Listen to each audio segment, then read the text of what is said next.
dude, I worry that, and this is something I want to get your opinion on. Like, I worry that we're missing out on the classics. Well, are you talking about like actually driving? Not just driving, like, you know me, like I'm a hardcore manual transmission guy. If it doesn't have a manual in it, unless it's a truck, I'm not gonna drive it. Like for me, it's a big thing. I like manual. I like the feeling of knowing that I accomplished something, even though it sounds dumb. But even like knowing that I accomplished change in the gear. Control. I guess. Yeah. But like for me, it's more. It goes even deeper, right? I've been watching the show on USA. Have you seen White Collar before?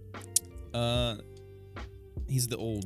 Was he a con man or something like He's that? a con man. He's yeah. I think I've seen. But the thing that show is kind of making me nostalgic for, or maybe not nostalgic because I never experienced it, is there was a time when the world was beautiful because of like art and philosophy and, you know, like writing, right? We had real substance and people were doing things that really were groundbreaking, not technologically, because we forget technology's been around all the time, just in different ways. Like Da Vinci was a scientist. Like we had all these guys in the Renaissance era who were doing technological advancements, but we also had a beautiful revolution in like culture and understanding, right? A lot of things, like we base our democracy on Roman democracy, right? Like we have a lot of these foundations that I think that if I was looking back through history, I'd say we cannot compare our era to an era like the Romans or the Greeks, right? We could maybe technologically say that we are more advanced and we did more in that aspect, but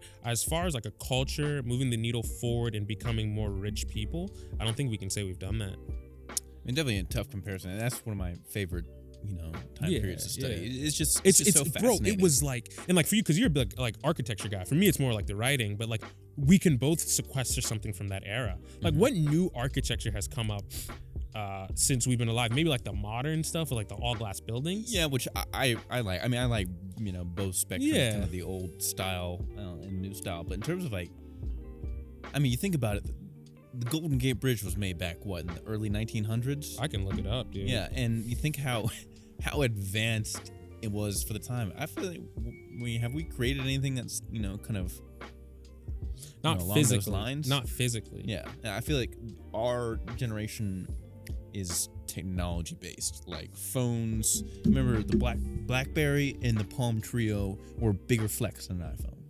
It was. If you whipped out that thick Palm Trio, it was like freaking size of a brick, huh? You had something. In 1937 was when they built the Golden Gate Bridge. So before World War II, which is fascinating.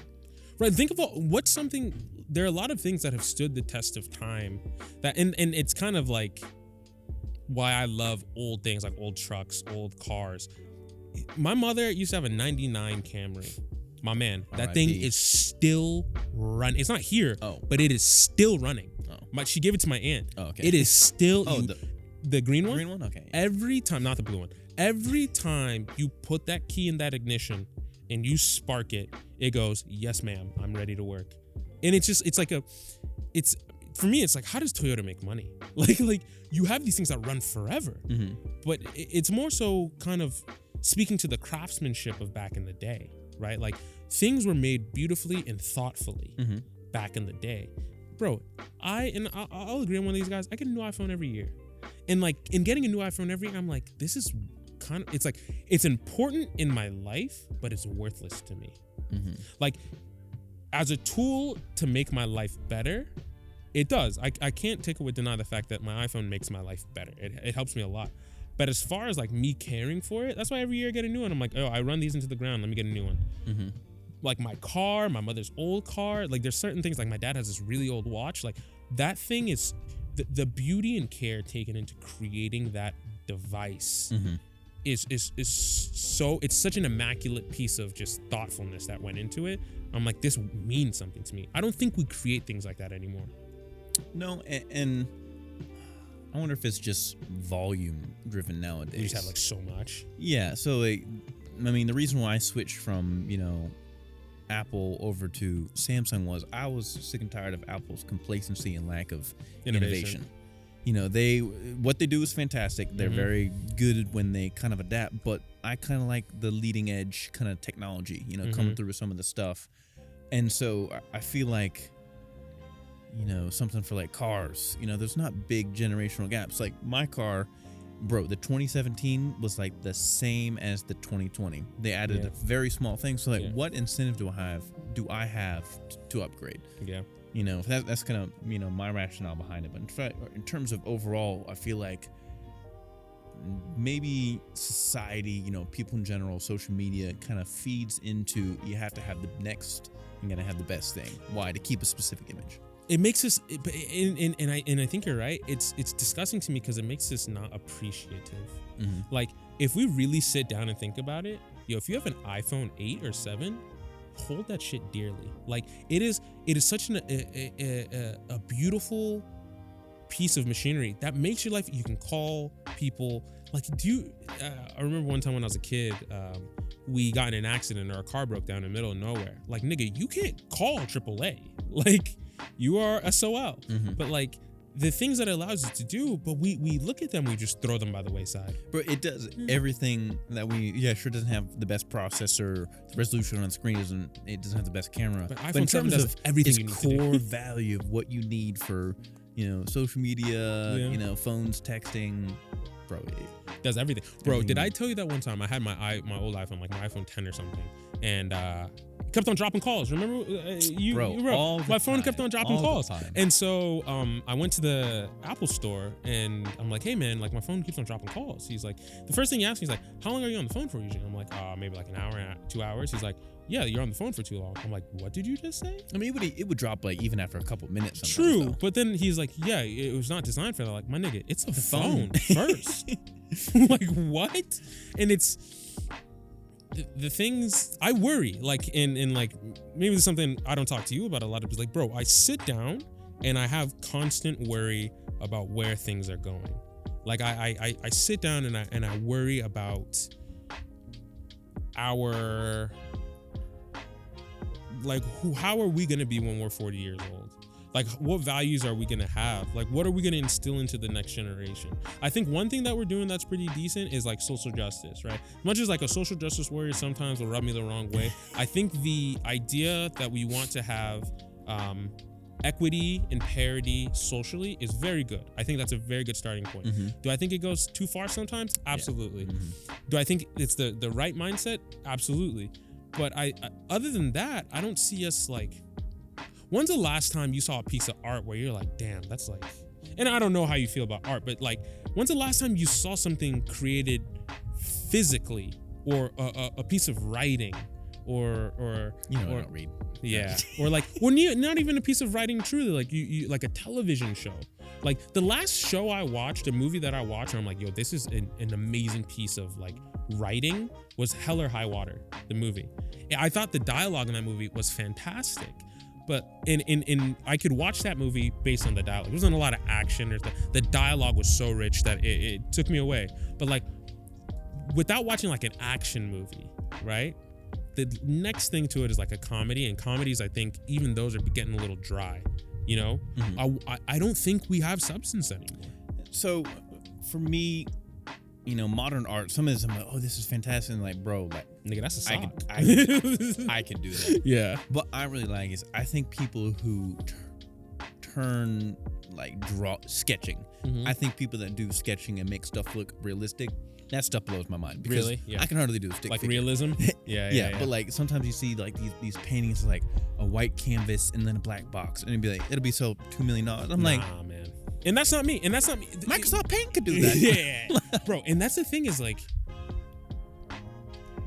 I was watching the show, I call it, like, the dude would be like, look at, like, no, he would be like trying to make a forgery. He'd be like, no, your brush strokes are wrong. And I'm like, that's real shit. Like, that is like you, like the brush strokes, it's just different, bro. Yeah, because things built things differently. I remember there was one season where, it was like season 1 or 2, just because like I lost track of it. Was he making a certificate for something?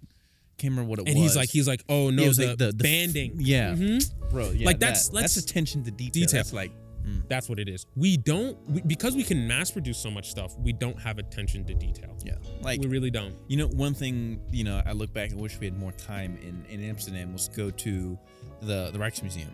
I think that'd be super cool because you have, Van Gogh, all those kind of famous, artists. I think that'd be cool just because like the Impressionist era, is just phenomenal. It's just something you can appreciate, the time, attention to detail, that these people had. In speaking to, what we were saying beforehand, and this is kind of why whenever you talk about like student loans and stuff and you're like STEM, I'm like, yeah, STEM, 100%. I'm a STEM guy.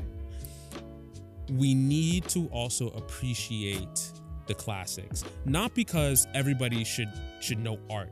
I think it's because it introduces people, induces people into having attention for detail, pride in what they do. I don't care if you work on Wall Street or you're a carpenter, you must have pride in the work that you do. And I think that looking at people like Van Gogh, Da Vinci, all these guys who worked hard, they cared about what they did, makes people go, well, I want to be like that. I want to be a craftsman. I want to be a Renaissance man, a Renaissance woman. I want to be someone who really puts attention into detail in all the things that I do. And who does that benefit? All of us. If a nigga comes through and makes my cabinets and he's just kind of a lazy guy, I'm not going to get great cabinets. But if someone who cares about what they do, puts attention to detail in what they do, comes and make my cabinets, I'm going to have terrific cabinets. Yeah. I think what it is, unfortunately, I think people look down upon people who don't have like a banker, investment banker. They're going to look down on someone who's a carpenter. Why? Because they hold themselves to a certain level that they think they're better than someone else, and so they don't put the same level of detail because society makes them think that they're less. They're lesser than. I think it's. I will say to you 100%, I was that guy. I went to college. I was getting my master's, and I'm like, and I got my first job in construction. And in my mind, and to all the guys that follow me that I used to work with, I disrespected you, and I hope you know that I have the utmost respect for you now. Which is, I used to be like, these guys are just construction workers. My man. To me, there is no person who has technical capability more than a construction worker. He might not know differential equations, but there's a guy I worked with, he could see grade. And like, what I mean is we would need to do, we'd have to grade things, right? So like make sure it's a certain level. I would be like, hey, can you take an inch off? Right? And I would be doing the measuring by hand. This nigga could see, like, I don't know how to describe it to you. He's done it so much that he says, oh, you need an inch off? He'll run through with the dozer and scrape exactly an inch off. Yeah. Like people that cook and bake, they can just like, and they're like, oh, it needs salt. It needs, and we need to respect craft. Like, I think that's our issue. And bro, do you remember there was a time where a handmade table costs way more than something you get at IKEA and stuff like that? And it's still like that, but people were like, oh, I'm okay with whatever you get at IKEA or something like that. It's like, we don't respect craft. Mm-hmm. And I'm not taking away from the investment banker. You do a hard job, my man. Yeah. But the guy who comes to your house and unclogs your shit pipes does a good job too, man. Why didn't you do it? Because you didn't know how to do it. You didn't know how to do it, man. Even with YouTube, you still couldn't do it. Yeah, I mean, it's like... That's so true.